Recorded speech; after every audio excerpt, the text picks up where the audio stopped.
পৃথিবীর সবচেয়ে খারাপ জায়গা বাজার। আমি আগে চিন্তা করতাম বাজার খারাপ জায়গা হবে কেন, ওখানে তো একটা দেশের অর্থনীতি সচল থাকে।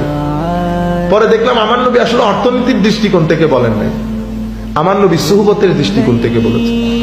বাজারের মধ্যে 70 ধরনের মানুষ থাকে, এই মানুষগুলোর মধ্যে কে কোন সুহবতের আপনি জানেনও না।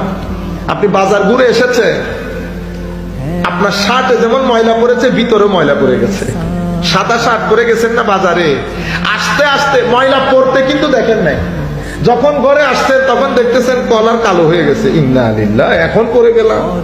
তাইলে বোঝা যাচ্ছে আবহাওয়ার মধ্যে ময়লা আছে যেটা দেখা যায় না। তো আবহাওয়া থেকে ময়লা যেমন শার্টে পড়ে, সুহবত থেকে ময়লা তেমন কলবের মধ্যে পড়ে। সেই কারণে দেখবেন আপনার নামাজের স্বাদ নষ্ট হয়ে গেছে। আমার নবী সেই কারণে বলছেন, তুমি যখন বাজারে যাবা তখন এই তাসবিহটা পড়বা, লা ইলাহা ইল্লাল্লাহ ওয়াহদাহু লা শারীকা লাহু লাহুল মুলকু ওয়া লাহুল হামদু ওয়া হুয়া আলা কুল্লি শাইইন কাদির। এটা